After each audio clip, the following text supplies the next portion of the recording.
What's going on, everybody? Welcome back to the Extra Innings Podcast. I am your host, Elijah Rodriguez. And we are here again today with another episode. I can't talk, I guess.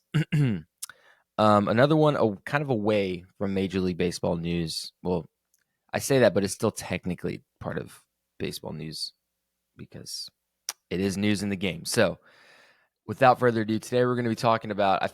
I like to kind of go through because sometimes there's sports platforms that sometimes probably shouldn't be talking about sports. And I just don't agree with a lot of the stuff that comes, like, especially like just different news forums that I just don't agree with for the most part. But I found one that was kind of interesting. I haven't read it yet.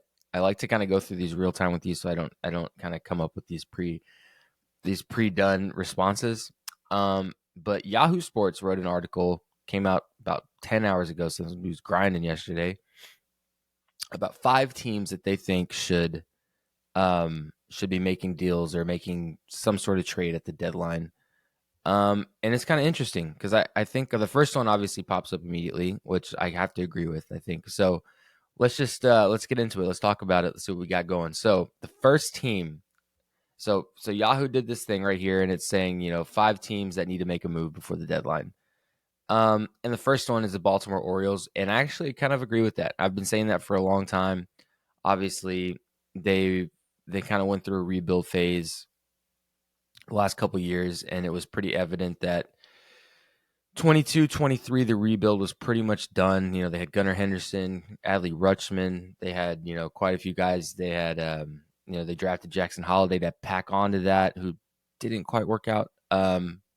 But apparently he's tearing it back up in AAA, so hopefully he'll be back up soon. Then they went out and got Corbin Burns. They've got Kyle Bradish, who's fresh off a UCL recovery, who's pitching well. Oh, they've even got stats on here. Look at that. But yeah, no doubt that the before I get into the stats of this, but no doubt that the Orioles are a solid ball club, one of the best right now in baseball. I'd say top at least top 10 teams for sure, top 7 maybe.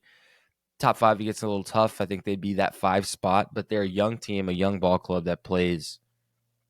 I feel like I've said this so many times. They're just such a young ball club, but they play with such like veteran energy because I mean they're all experienced guys, just young. Like Gunnar Henderson, been in the league for a bit. Adley Rutschman, been in the league for a bit. Corbin Burns, young, but been in the league for a bit. All these guys that are leading this charge for the Orioles, they got some mojo for them, man. I tell you what, the Orioles are a special team this year.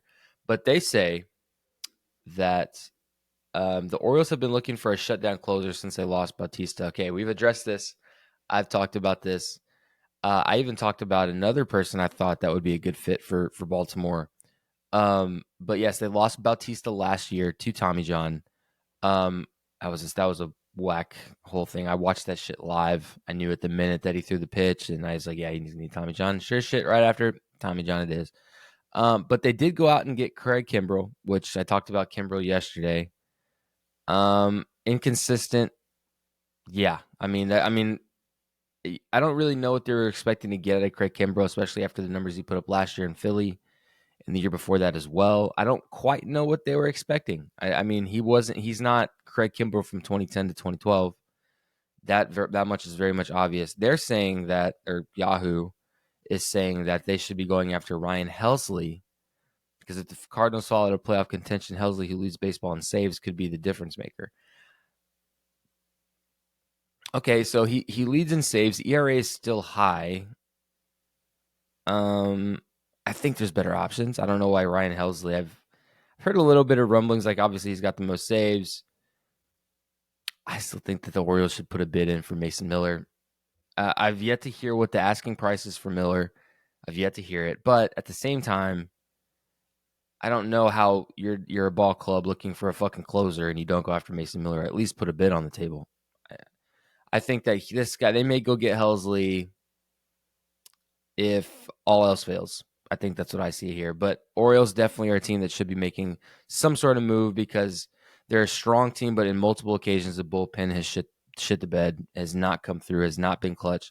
So if they can, like I've said it, and this is like an identical conversation that I've had before with multiple people on the podcast with friends, people asking me like, if the Orioles could tighten up the bullpen, their starting pitching will carry them, their lineup will carry them.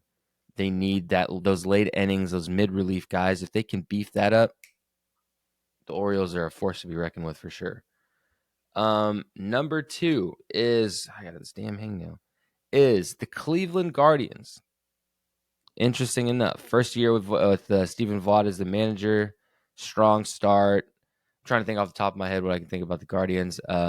Stephen Kwan batting 380, leading quite a, he's up there in batting average. 380 is pretty insane in 156 at bats. I did read that stat this morning, and they have had one of the best offenses in baseball. Obviously, with Stephen Kwan, like I just mentioned, Josh Naylor, Jose Ramirez. I don't know how I forget Jose Ramirez. So strong team. They got Tyler Freeman. They got Fry. Solid ball club. I think Cleveland gets overlooked at sometimes, but there's obviously some holes in why they're not leading a lot. And a lot of things, though, they do have a very strong offense.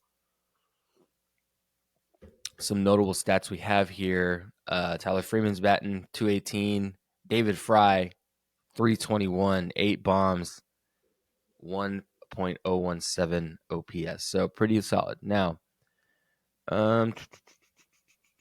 health. Yeah, so health is the biggest issue with a lot of teams, man. This is one of those years where I just feel like injuries are so prevalent in a lot of different spots. I mean, like I said, the Guardians have a lot of offense, lack pitching. They lost Shane Bieber at the beginning of the year for Tommy John, so he's going to be out a bit.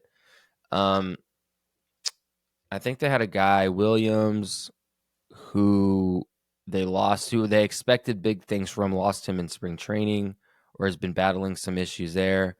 Tristan McKenzie's one guy that I thought would step up. He's been good in the past. He's been good these last couple of years. Not superstar numbers, but he's been good. And he has not done very good as he leads in homers given up in walks, I think. Maybe not walks. No, it is. He leads in walks and home runs allowed. Yeah, it's not good. So Tristan McKenzie being pretty solid these last couple of years has run into it. And I think that's what happens a lot of times when team puts a lot of pressure. Like, hey, we got nobody else. It's on you, McKenzie. Like, that's a tough spot to be in, especially with your team that's playing as well.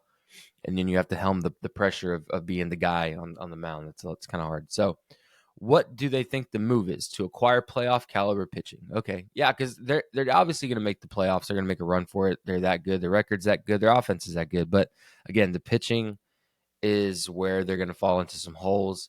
Obviously, two of the best guys that I've heard of. Haven't heard of Tyler Anderson. These guys are pitching.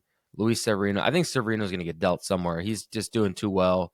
And the Mets are the Mets. They're going to Mets this shit, and they're going to get rid of him. They could probably keep him. They might keep him, but I don't think so.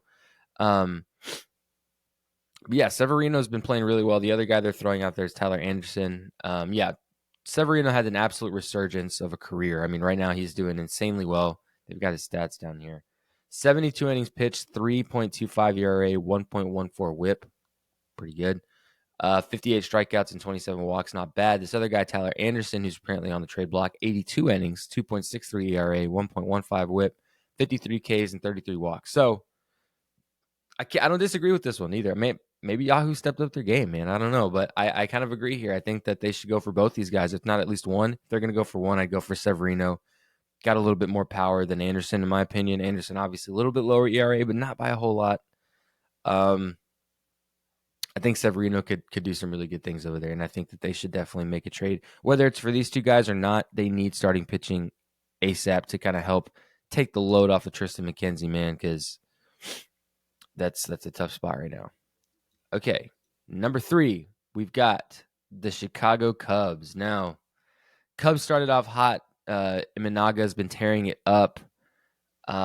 Suzuki also a great hitter for them right now. A lot of young talent on the Cubs, obviously. Surprisingly, they were a team that didn't do a whole lot they didn't do a whole lot this past offseason, which was strange. They did just sign Jorge Lopez, the glove tossing guy, the whole thing that happened with the Mets, who absolutely fucked that whole situation up. I am still beyond upset on how they handled that. I think that was all fucked up totally. But they signed him, which was strange enough. The Cubs signed him to a minor league contract. I don't think he's minor league material. I think he's big league material, because even that last game I saw with the glove toss against the Dodgers and all that shit, he was still electric. Had a 96-mile-an-hour fastball coming out. His pitches were breaking. He just gave up a bloop and a blast. Literally, the definition of a bloop and a blast. And then kind of lost his shit a little bit. And though that's I mean, obviously you got to handle yourself better on the baseball diamond. He's got some stuff off field he's dealing with. I still think that he's going to end up in a big league uniform probably in the next 1 to 2 weeks, maybe. Probably because he's been out the game. I honestly think they signed him to a minor league deal because he's been out the game now for probably about 2-3 weeks. So I think that's what happened. So I think that he ends up in the Cubs uniform at some point, which would be a great addition, I think, to their bullpen.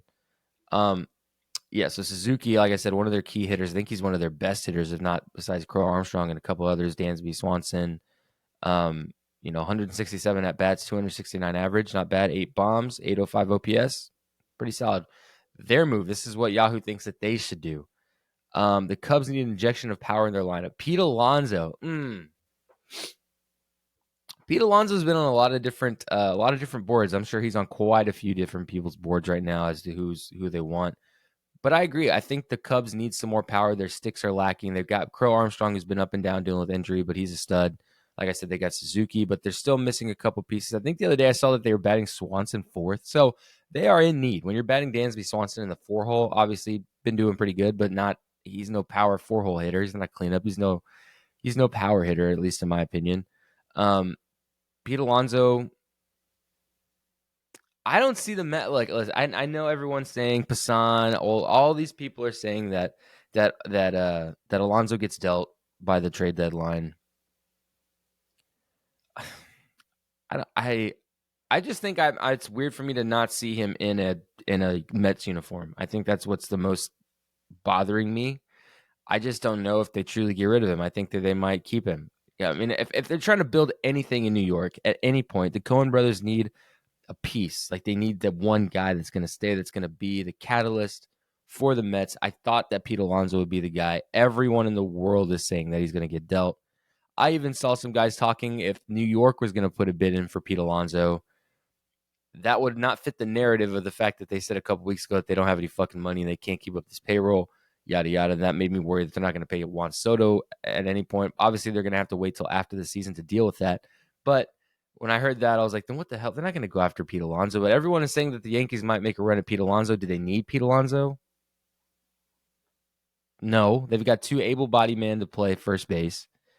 I don't know if Pete Alonso plays a secondary position where we can stick him at third. We need a third baseman on days that Rizzo sits or LeMahieu sits. You can stick, somebody at third. You can put, LeMahieu at third and put Alonso, but then he's splitting time.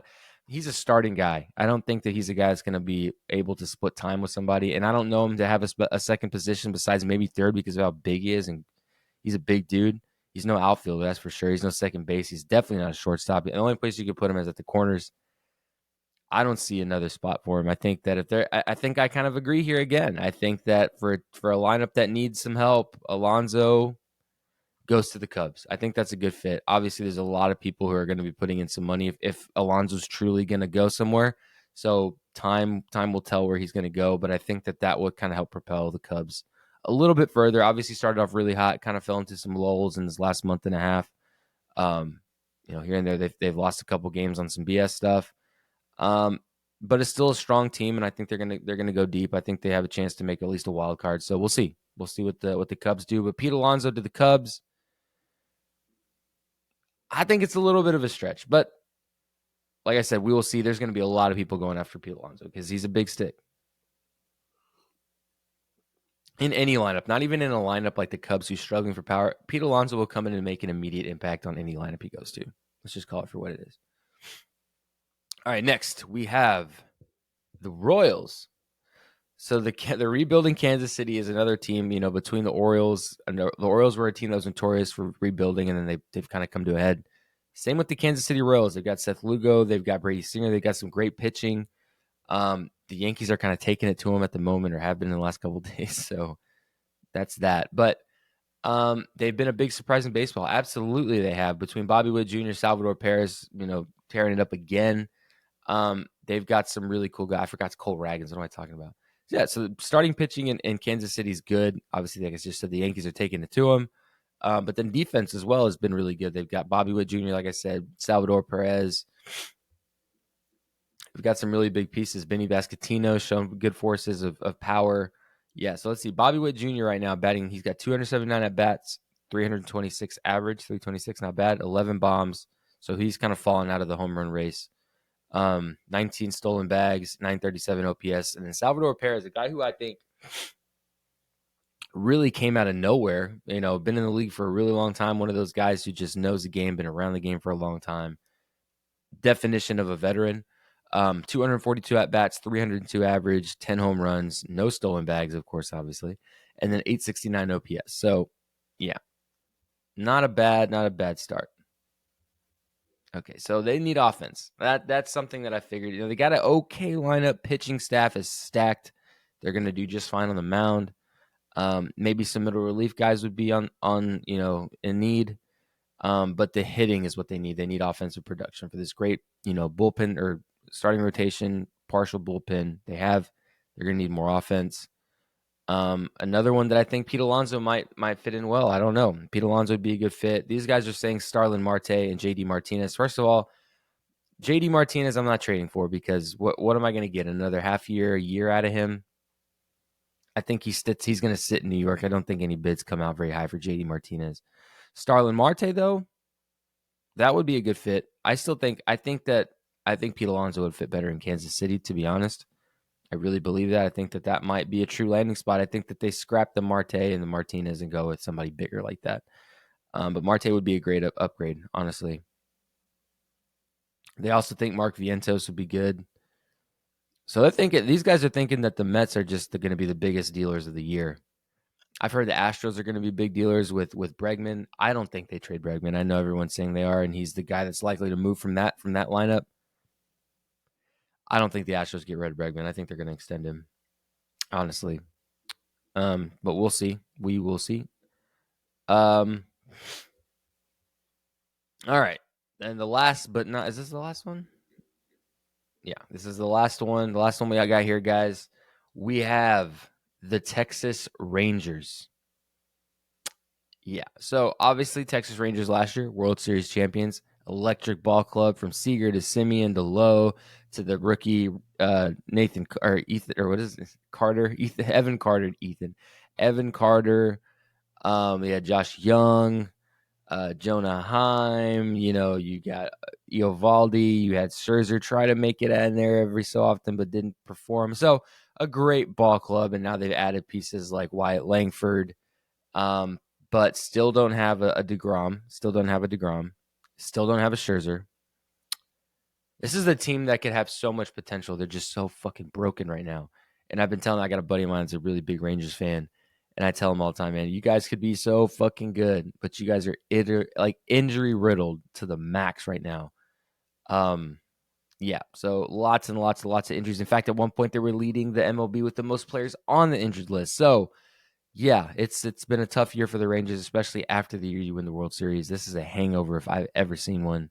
God damn, this is bad. But agreed, they're going to have to do something at the deadline. They added Michael Lorenzen, which is a great addition to that starting rotation. They probably got him for a great price. And he's an elite pitcher. He throws gas, throws hard. He's a great addition to the Rangers bullpen. I think they could have done a little bit better. But Lorenzen's a great pitcher. No doubt there. He's good. They did get actually so crazy enough. They got Montgomery at the deadline last year from the Cardinals. They got him last year at the deadline, who ended up being he was pivotal in their playoff run in the World Series. He was just on every time he took the mound. It was insane. I think they're going to have to add another arm like that if they want to go anywhere, because obviously we're still in June. It's only June 13th. You'll get Young back. You'll get a lot of these guys back who have been hurt, who are going to fall into some grooves, and you may kickstart something if you can get some good arms before the deadline. I think they go after another arm. I don't think they're going to go as big as they did last year with the Montgomery, but they're going to have to get an arm. These guys are saying Jose Quintana, another one. I guess the Mets are on par to just sell the team, because I've seen a lot of guys saying the Mets are going to sell Ross Stripling from the A's or Alex Wood from the A's. Alex Wood would be a good pick, a good addition. I think Alex Wood, veteran, played with LA for a long time, went to the A's. I think that's kind of rock bottom for a lot of guys who have been in the league for a while. It's like, fuck, I'm playing in Oakland, goddamn. But anyway, Alex Wood would be a good addition. I think they can get him for cheap at the rate. If I were the Rangers, I'd go after Alex Wood for sure, and then work a deal with Jose Quintana or maybe another starter that's on the book somewhere else. but they're going to need starting pitching if they want to come anywhere near what they did last year. So Rangers, and then the offense, before we wrap this up, the offense is not bad. If they can get these guys back from the IL and get them in the groove, there's no need to improve the offense. The offense is fine. It's strictly going to be pitching. So we will see. But Alex Wood would be a good fit. Quintana would be a good fit. So we will see. But anyway, guys, thanks for listening. I hope that was a little bit interesting. I know the trade deadline's coming, and this is always a slow-moving train. The trade deadline is always a slow-moving train. It's kind of like moving, but as it picks up speed, the closer we get to the deadline, shit's going to get wild, and we're here for it. But thanks for listening, guys. We'll have another episode tomorrow, so come back and check us out on Apple, Spotify. If you're watching on YouTube, check us out on YouTube. All my episodes are up on there as well. If you're a fan of short form content, funnier content, different kind of content, be sure to follow us on TikTok, follow us on Instagram. We got a lot of videos and stuff on there, so you're going to want to check that out. But like I said, guys, thanks a lot for listening. I'm having a blast doing this, and we will catch you guys tomorrow.